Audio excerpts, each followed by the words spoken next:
Book your driving lesson now at dla-driving.co.uk.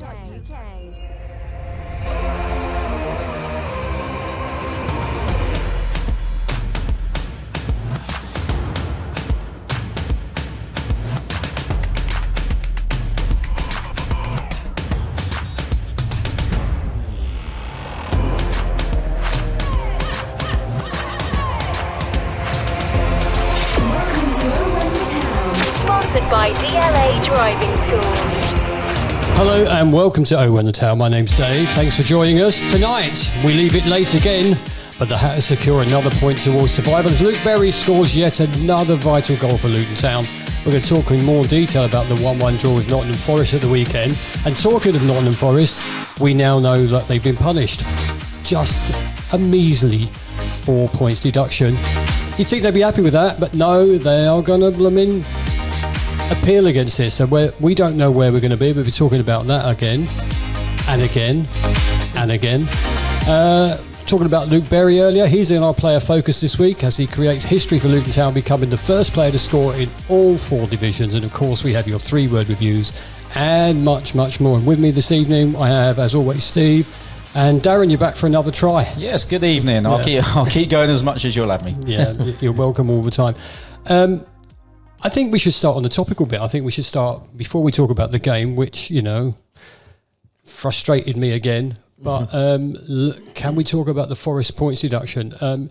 I think a lot of people were thinking, well, Everton got 6, why wouldn't Forest get 6? And it's not the case. 4 points, it puts them 1 point below us right now. And I know we can't rely on the points deductions to survive, but should we be disappointed that they haven't been deducted?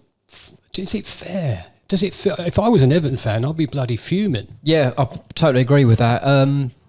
They all feel harshly done by. It's literally just happened as we're recording this, so it's still new. But just driving home from work this evening, listening to Radio 5. Now, 25 players allowed in the Premier League squad. Okay, they signed 30 players in that summer.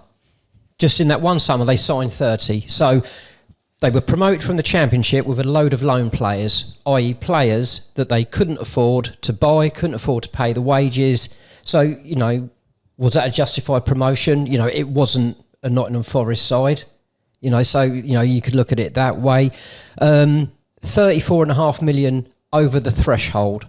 Okay, and apparently they were allowed 2 points for the Brennan Johnson transfer because it just missed the deadline, apparently. Now, these owners, foreign owners, but they've come from a football background, so they know what the score is. They're not naive. Oh, sorry, we made a mistake. They knew exactly what they were doing. They knew what the rules were, and they just went balls out. Oh, let's see how many players we can buy. I think, if I'm not mistaken, was it O'Brien from Huddersfield? They signed him, and he didn't even get into their Premier League squad that time. And again, I think because of the timings, he couldn't go out on loan or something. So they completely screwed some of their own new purchases over as well. But no, it's just been a blatant disregard of the rules, and it looks like they got away with it. Do you think, Darren, that when they change the rules in the summer, they'll come back and still fight it? In fact, before we say about that, do you think they should be even allowed to appeal this 6?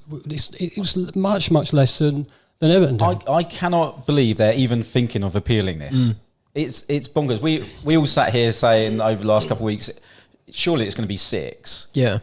I think where they've been up front and all being nicey, oh look, we broke the rules, we're telling you all about it, let's have 2 points off. And actually, when I heard the news, I thought, okay, well, we know where we stand now. This isn't going to go beyond the end of the season because that's it. They're going to accept that. We know what we're dealing with. None of this nonsense of you don't know where you're going to finish. Yeah.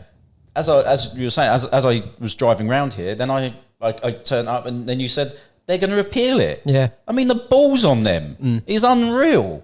I cannot believe that. I think you said something, Dave, where if they appeal it and it goes wrong, it should go up to 6. Yeah. If you do like a frivolous appeal on a red card, they say, right, well, you're going to have an extra game now. Yeah. Then it should be something like that. But I would actually point out there, I think the thing that narks me the most is the fact that Listen, I don't want people to have points deductions at all. What industry allows you to lose that much money per year? And teams like Manchester City are getting away with it, and they're reaping the rewards from it. Yeah. And their fans are going to have. Don't blame the fans here. No. The fans are going to have memories forever. So look, fans will feel hard done by, but I point you back to when we had our 30 points deducted.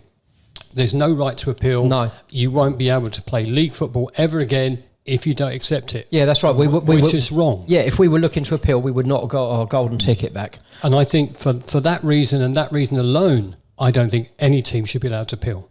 No. Just... If you break the rules, you break the rules. There's your punishment. They knew it though as well, Darren. They also, knew damn well what they were doing. If what you said earlier about admitting guilt, we did that, and we got nothing for it. Are you telling me that they reduced it from 50 down to 30 because we helped them with their, and we was honest and we shopped ourselves really? Mm-hmm. Probably stupid to do that, but we did. Where's the deterrent? It is absolutely ludicrous. Do you know? And this, this whole last week sums up being a Luton fan, doesn't it? But we're getting a little bit upset by it because it could affect us. It could end up meaning we may go down. And imagine if we finish a point behind Forest and you go, well, it should have been 6, but we're one behind. They would have gone. You don't even want to think about it. But this whole wanting to stay in this league, and then this happens. You go, I don't even know if I want to be part of this nonsense anymore because this bloody league. Yeah, they make it up as they go along. At times, it staggers you the level of incompetence, whether it's on the field or off the field. I mean, worse than your scenario that you just said there, Darren. How about we finish a point above them outside of it, and then they appeal and get a point back or something like that? That's even worse. It's just going to be whichever way it's going to unfold. It's going to be court cases, isn't it? Surely, if that happens, there will be a court case for certain, and there'll be no way out of it because they'll just say if it happens, oh, unlucky Luton, down you go. I think we've got bigger things to think about than the points deductions anyway, but I am thinking now that they've literally given them that little bit more of a lifeline than we wanted them to have. Mm-hmm. I mean, the table now, Brentford's got 26, Everton 25, we've got 22, Forest 21. Therburnley are not out of this now. No. 17 points. And Sheffield United, I'd be very surprised if they managed to get off the bottom. Yeah. Very bottom. A couple of fans' thoughts that producer Jacobs put in the running order tonight. All this, J-Mo says, all this says to teams is breaking the rules and overspending equates to winning a draw in deductions. Where's the punishment? Yeah. They've signed 50 players in 2 seasons of the Premier League, and deducting and winning a draw is deemed the punishment. And you think, if you've got crap loads of money behind your team and that you know that it's not going to be much more than that, you'll risk anything to get into Europe or win the FA Cup or stay in the division. Dave says something we've already said. It should be 6 as per Everton, but I think this was reduced to avoid an appeal. Let's hope that's communicated to Forest. So if they do appeal, it's increased. And again, I totally agree with that. Yep. And he's actually put on the end that we actually need to win some games now. So it's always in our own hands. So points deductions aside, it's in our own hands. I just think probably we expected too much from the authorities. Yeah, but I think we was only looking from what had already happened with Everton. Yeah, but there's the point, though. If you're an Everton fan now, Darren, of course, you're just fuming about, that what chance they getting more points back? I think I'd be furious if I was an Everton fan, full stop. Yeah, and who knows what's coming next for them? It's literally roll of dice. It's making it up as they go, isn't it? I think. Yeah, I don't know. I think if I was an Everton fan, I'd be a bit disgruntled. But the thing is, you think about the money that's involved in, call it what you want, industry or the league. You think about the money sloshing around there, and this level of bloody incompetence. It's a shambles. Yeah. The problem is that all the top clubs, all of them, without exception, are making a loss, aren't they? All of them, and they're allowed a permitted loss. Yet they get billions of pounds coming into their club. They changed the financial fair play or whatever you're going to call it these days to income related. And then they ring fence their division. They just ring fence it. And you're going to get Manchester City doing 6. Is it 6? The last 6 FA Cup semi-finals? Yeah. Right. Yeah. They wouldn't have done that without their cash. No. Not at all. And, had they had points deductions and they couldn't spend, maybe they wouldn't be as dominant as they are. again, listen, I'm going to say this again. Don't blame the fans. It's not their fault. Mm-hmm. Enjoy the ride if you're supporting our team and that's happening. I go with that all day long. I just feel that it gets to a point where fairness is never going to be a thing. Yeah. Never, ever. That's depressed me. That being said, just one point for me though. When we got the you read out the table as it stands now. All right, didn't know about points deductions, but if you'd said at the start of the season, come March, the international break in March, we're going to be just outside the relegation zone by a point.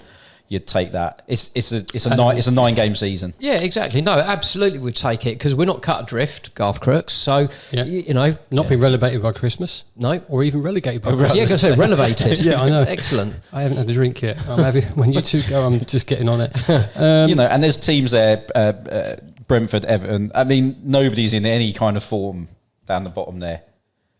It makes it even more annoying for me.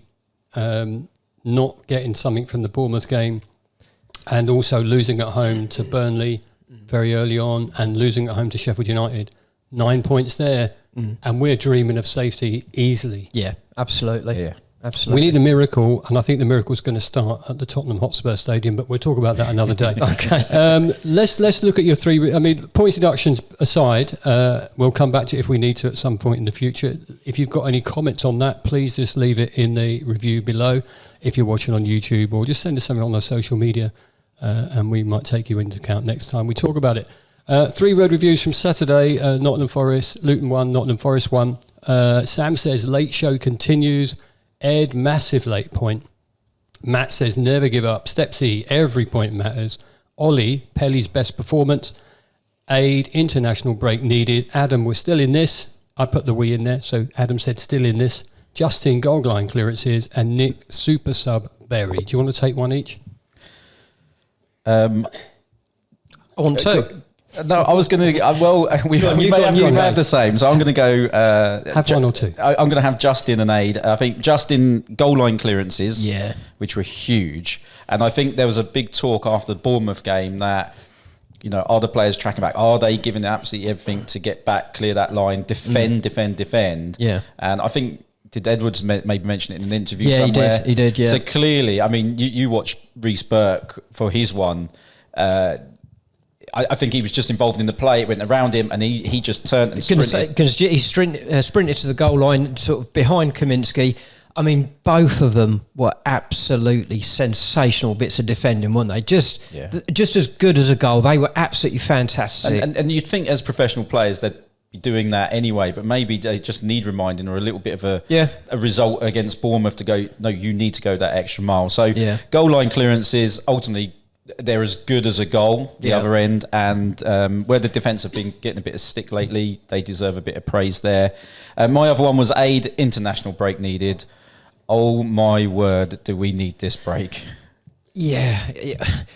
But the sounds coming out of the club, whether it's gamesmanship or not, I don't think there's many people coming back though. The majority of them apparently are long-term breaks, so it gets some energy levels into who we've got. That's the one. But we're sorry, Steve, to interrupt you, but we have looked sort of, and I don't like to say it about professional athletes, but like at Bournemouth, at the end of the Bournemouth game, we looked done. Yeah, and 10 minutes before half time, we looked done. Yeah, it was really tough. And this game as well on Saturday, I thought we looked a bit leggy in times, but again, like you can't sort of criticise their performance that way because they put everything into it. Exactly, and what I was going to say is, Elijah is such a big miss more than attacking wise. Our press starts so much higher up the pitch and so much more aggressively when he's in the side. And it almost gives them like a 10-yard starting point where they can start attacking us. So, there is that. But remember when we lost to Huddersfield in the playoffs, all of our players, they just broke down. They were obviously all, worked themselves to the bone. Yeah. And they just all broke down. It just feels like we're there again. Yeah, no, I'd agree. And it's a shame. But my one, if I may, Pelly's best performance. Pelly actually came in for Hashi at the weekend. So I would tell you that when he come on, I genuinely thought he needs to put in a shift here because I felt he was like, oh, this could sound terrible, Pelly, if you're listening. I don't mean it this way. But at Bournemouth when he came on, I just thought he wasn't in the game at all. He does mean it this way, Pelly. And he wasn't in the game at all. And I'm thinking he's running around. He's not getting to the right positions. He's not doing it right. But maybe because I was frustrated with what was happening that night. However, having said that, Saturday, he was bang on, wasn't he? I mean, I've felt on quite a lot of Pelly's performances that he's sort of just been going around the pitch without being involved in it, you know, and he's sort of shadowing a player or, you know, marking someone in that. But, you know, he got on the ball. He was really strong on the ball. You know, there were several times where he was really strong, holding the guy off, you know, pushing his back into him and stuff like that. He was making passes. You could see he really wanted to make an influence on the game, and that was brilliant until he was shoved into the advertising boards. And we know the step up to Premier League is difficult, and actually then to come on in a game is I can't think off the top of my head how many games has he started, or has he all his appearances been subbed? They're going to say there can't be many starts. No. To start a game is easier, and maybe that just helped him through. But yeah, we saw a better Pelly, didn't we? Yeah, much better. I mean, but wasn't that an awful challenge when he was shoved into the advertising boards? Any other day of the week, that's a yellow card all day long. I don't care if it was shoulder to shoulder; it was too aggressive. We've seen them given as yellow cards all day long. But then again, let's not talk about the referee because we'd have another half an hour to talk about how poor his performance was. Well, can we just say another weak, incompetent performance? I mean, both sets of fans were mocking him, so just another crap referee. Well, that and VAR do my head in. Yeah. It's the Premier League, though. And you know what? You could talk about his foul, Darren, Barkley's foul, inverted commas, right? Oh, it was ferocious. He's lucky he didn't break his leg. It's criminal. So, you know, that one went on, didn't it? You were thinking no foul? What? Do you know what? It's the fact the ref even took a second or 2 seconons and then went, yeah, I'm going to give that. I am relatively, but I know we sit in the Kenilworth Road end, Steve. But not only was I out my seat, we have a barrier. We're by the walkway. I was up on the barrier, and you don't want to know what was coming out of my mouth. I cannot. You can't even fathom where he. Well, do you reckon the ref was going? Oh, this will get them going. Yeah, watch this, lads. Yeah. We're going to run out of time if we carry on. But we talk about Premier League fouls because we talked about them before in this podcast. And you've got to buy one sometimes, right? So think about that decision when Ross was given that. And then a little bit later, there's a foul against us. It was given against us. And then a little bit later, I think it was Ross Barkley got chopped and he rolled about 3 times and then the referee blew. Yeah. Sometimes, and it was the same in the FA Cup games over the weekend, sometimes you've got to sell it, but you shouldn't need to. And that's what we are in this Premier League. They just... We've said before, there's little touches and they know how to sell those free kicks and it's terrible. I thought we started quite brightly at the weekend. I thought we got on it fairly quickly. Again, Darren Barkley's firing a couple of shots in there and you're thinking, well, maybe it's going to be our day. Yeah, I thought the first 10, 15 minutes, it seemed like Barkley was playing a little further forwards. Whether that was deliberate, Pelly was in behind a little bit, so it released Barkley a little bit. But, I mean, he was a man... I mean, he's superb this season, but he was a man possessed that first 10, 15 minutes. Skimmed the post, didn't he? Yeah, I think it was his second shot hit the post. Yeah, he wanted it, didn't he? Yeah, and it was a great start. I thought Edwards has been asking for the crowd to be up and everything. I thought it was really good atmosphere and it got the lads going. Yeah. I'm not sure whether Forest clicked on that or something happened, but then Barkley sort of then sat a little bit deeper, went alongside Pelly, or they put someone on him and nullified him a little bit. But first 10, 15, it was really, really positive, and you're kind of thinking this is hopefully only going to go one way. Yeah. On our preview show with Dave Asprey from Nottingham Forest and Bataro, we talked about the threat of their strikers, and Bataro said Wood is always getting in against us. And again, he was the guy that scored the goal. Now, firstly, from where I was standing, I was hoping for a linesman's flag for offside. Don't know, but you had a better view of that than me. Could we done any better defending that, Steve, or was it just a good goal? Well, it was a good cross. I think Edwards would always say on every goal we can do something better. I mean, he put it away nicely. You know, I don't think there was anything the keeper could do about it, but Again, it was just a sucker punch when we were on top. What was it, one of their first or second chance of the whole game, and they've put it away. It just seems to be that clinical bit where other teams seem to put it away more often. Yeah. Can I go back to I did think initially it was offside when it came over. It must have been very, very close. But I know I sat here last week and said about Doughty playing the ball, like playing it simple, going back to Saturday, Sunday League football. Does Kaminsky just need to kick that into touch rather than playing it down the line? He was quite far out of his box, and you think, all right, if it's going to go, it goes, and then you reset.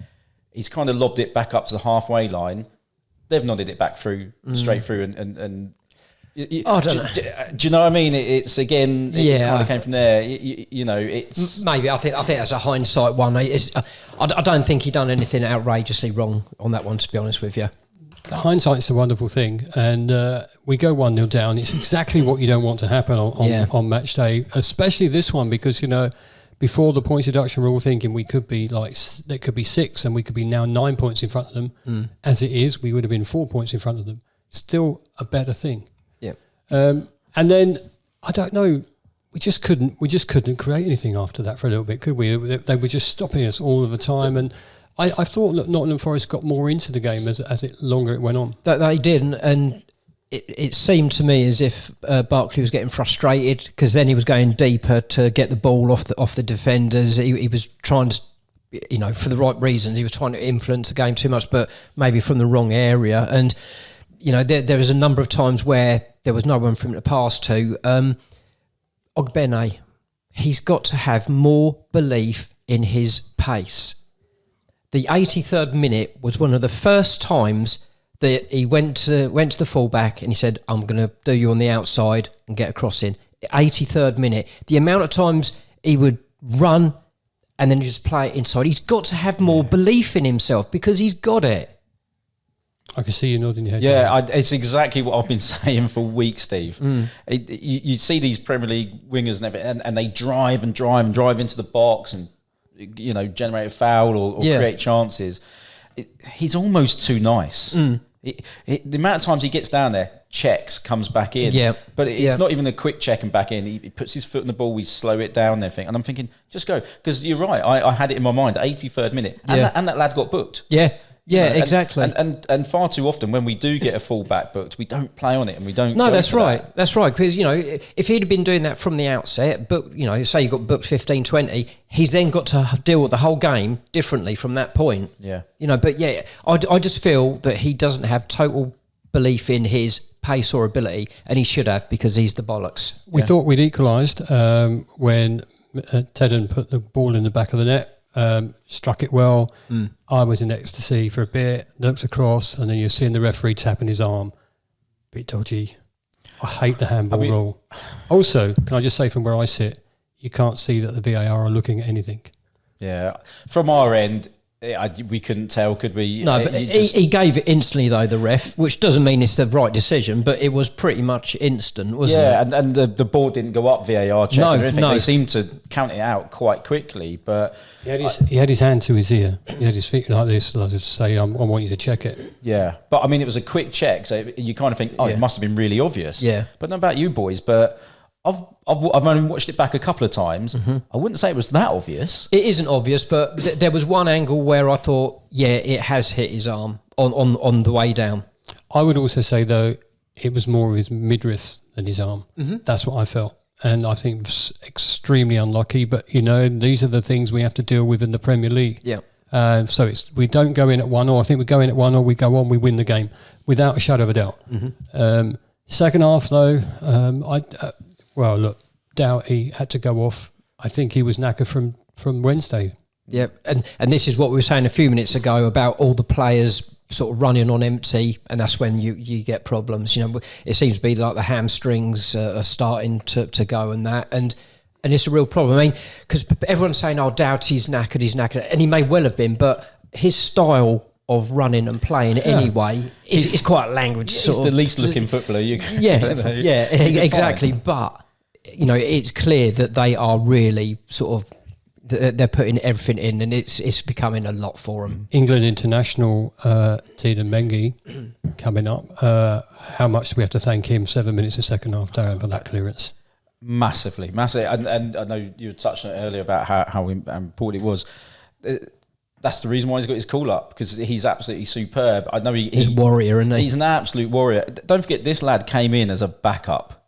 You know, it was one for the future. And okay, first on the team list, we don't have loads out there. But I think even if they're all fit, he's in, isn't he? Yeah. He's in. And quite rightly, even with about 15 to go, I was turning around to Paul, who I sit with, and I'm like, there's your man in the match. You know, he was phenomenal. He's had a few tough weeks, especially since the Man City, you know, Haaland. Yeah, but he can do that. You can only learn from that. Exactly. And he has, and it hasn't. He's still going strong. Superb performance on Saturday. I mean, he's a natural leader as well. I mean, when he done the clearance, first thing he done was turn around. I think it was Ogbene let the guy through a bit too easily. He tore into him with that. So, you know, there's a real determination to succeed from him. There really is. And actually, when you then hear he gets called up to the under-21s, you realise how young he is. Yeah, exactly. And we've talked about him throughout the season, how he's progressed, matured, and been so strong and fast and that. And he's a young lad. I mean, this has got to be his first sort of real full season of proper football. He's got a huge weight on his shoulders. I just hope we've tied him into a good contract. That means that when he does move on, because he will, you know, we get a good fee for him. Yeah. Okay, so look, you're looking towards the bench. You're thinking, who can we bring on? You know, we need some inspiration, and on comes, I want to say, Mr. Reliable, really, Luke Berry. I mean, he scored some perfect goals for us. Well, again, about 15 minutes ago, I'm like, why is Berry not coming on? Like, get him on. I must admit, I got a bit angry when he brought him on for Clark. Right, and I'm like, we're chasing it. Just get a defender off, get Berry on. We just need to go for it at that stage. And I was sort of doing my own nutting, but we needed to get him on. I was surprised. What time did he come on? It was 4 minutes to go. 4 minutes to go. All right, we know we're going to have another 4 or 5 after that. But you think you want to give him 20-25? He's got a warm up. Yeah, Berry is a 20 minute sub. You know, the classic Nathan Jones 72-minute sub. Yeah, exactly. The thing I love about Berry, he's just got a natural instinct. The stuff that you cannot coach. You know, the way he hits the penalty area late. You know, the little pockets of space that he finds. It's just instinctive. And then he's got great technical ability. I mean, the goal on Saturday, you know, he swiveled in a tight area and put it away with his wrong foot. You know, a nice clean strike. And, you know, can you imagine if he had pace? You know, it'd just be absolutely frightening what he'd be capable of. I mean, I've seen so many runs that he's made through the years. You know, you think, look at that. You know, it's just a brilliant run, but he couldn't quite get there because of, you know, pace and that. But again, throughout the season, I've said our most intelligent player in the squad, and I firmly believe that. And it was just brilliant that he got that goal. Because every manager has said one of the best pros that they've ever worked with never caused a single problem. And just brilliant. I want to add, actually, that Reece Burke played out of his socks as well. He nodded it down. Sorry, Dave, we're talking about Pelly having his best game. Yeah. Arguably, that was possibly Reece Burke's best game for us as well. When you think of the goal line clearance, the assist. And hasn't it come in the nick of time that we've got a run of games out of him? Because until recently, we hadn't had 5 games on the trot out of him since he joined us. Right in the nick of time that we've managed to find a level of sort of fitness, reliability from him.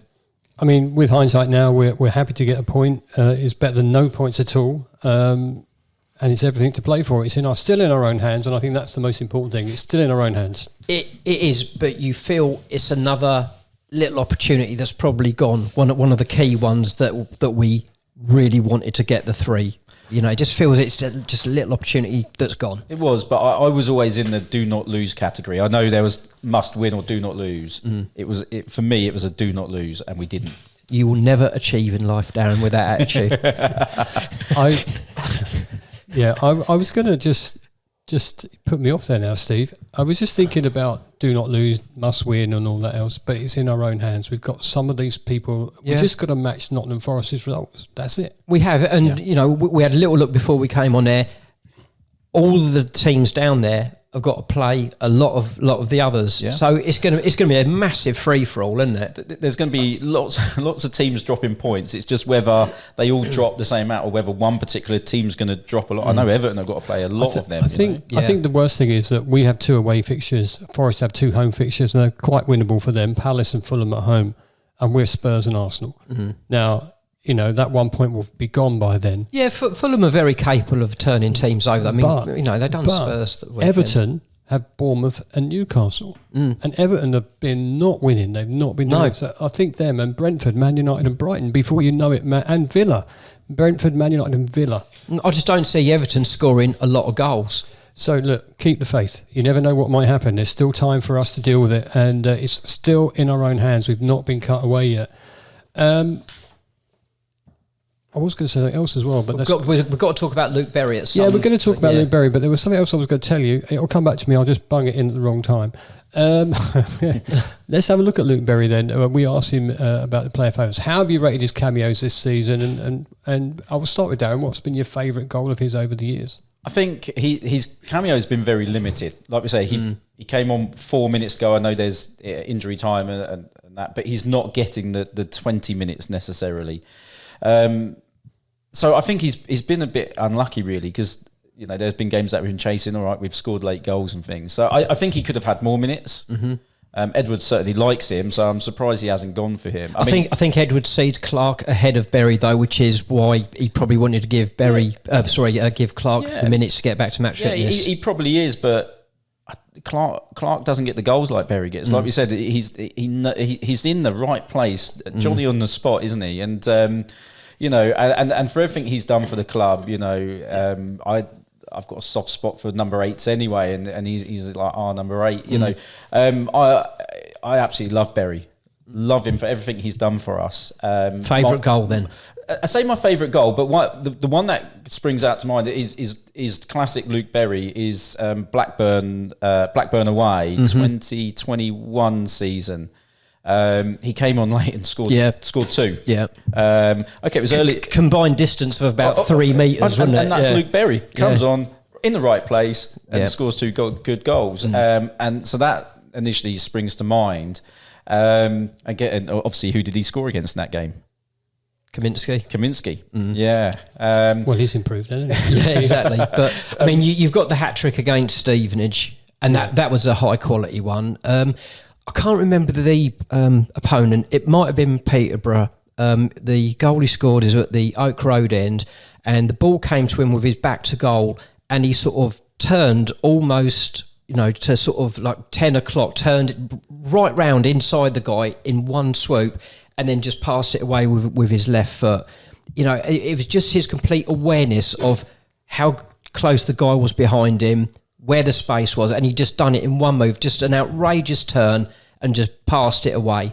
Composure. Do you know what I loved as well? When you watch him on Match of the Day, he was all of us, wasn't he? He was. You saw his face. He was that kid at home going, I've just scored a Premier League goal and I'm on Match of the Day. You know, and it just made it all a bit. And more he talks so much about how much he loves it at Luton, and that's great. You got to love that. And let's not forget he had a horrific injury. Yeah, you know he did, didn't he? You forget about that, don't you? To come back from that, yeah, and then get back in there and playing at the top level is amazing. Yeah. Just on the thing, let's say we stay up, right? Which is, let's say we stay up, everyone, because we're going to stay up. Thank you. Does he get another season with us? I think so. If he wants to stay in that capacity, I think so. I can understand him wanting to play more regularly.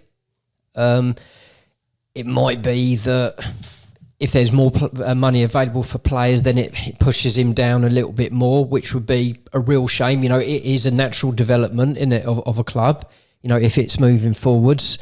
But it'd be a real shame because, you know, it's just those little moments, and he's the most likely on the bench to come up with that moment more regularly. What you don't want to do is then end up him going out on loan or something like that because he just isn't getting near the squad, let alone the team, and that'd be a sort of sad way to finish it. Yeah, you know. Well, so, I hope not. I hope he has a game where he scores that vital goal, keep us up. That'd be cool, wouldn't it? Absolutely. We asked you guys, Luke Berry, have you rated his cameos this season? What's been your favourite goal of his over the years? Ian says, ever since he joined us, he's been an integral part of the team and now squad. His first goals for us were a hat-trick on my birthday in 2017 versus Stevenage. Has popped up with a number of important goals since. Don't let him go.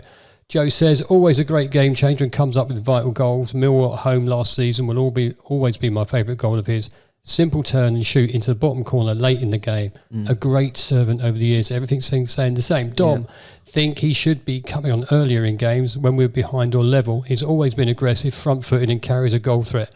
My favourite goal is a third goal in a 7-1 thrashing against Stevenage. Yeah, third one was a beaut. All right, it's always good to beat them. Hopefully you never have to play them again. Yeah. Steve says he's got to be one of the most underrated players we've had at the club. My favourite goal of his would be the late equaliser at Blackburn from Jerome's knockdown. Gavin says, to be honest, his cameos this season have been absolutely useless. Sorry, Gavin. We often joke in our section that he hasn't touched the ball in the Premier League. However, his goal yesterday was well taken and he was the right man, right place. Excuse me, right man, right place when we looked like we were never going to score an undeserved equaliser. I think the Premier League is too much for him, and had we not had the injuries, he probably wouldn't have got any game time. Well, we're all entitled to our opinions, Gavin, and Finished on a happy one then. well, do you know what? The Thanks, thing is, thanks, Jacob. if I'd have pre-read those, I'd have done them in a different order. But Gavin, well done for you. No, listen, it's a valid opinion. Everyone's have opinions. We don't have to agree with them all the time, and he doesn't have to agree with ours. So fair play to you. Luke Berry's probably got a future at the club for a little bit longer. I hope he stays. I hope he scores that really crucial goal, and then Gavin comes back on and says, well, I take it all back. he may have scored the crucial goal. Yep. We'll see, won't we? We'll see. A little bit of club news. Obviously, Tottenham and Arsenal tickets are out at the moment, like 3,000. So those of you that don't get one when they're a smaller allocation may well be able to get into the stadium. Let's get up there and support the team. Diamond Player of the Month was our goalkeeper. Thomas Kaminski deserves that. He's played some... Yeah. Do you know, it's been a long time since you sat there and gone, actually, we've got a class keeper in, hasn't it?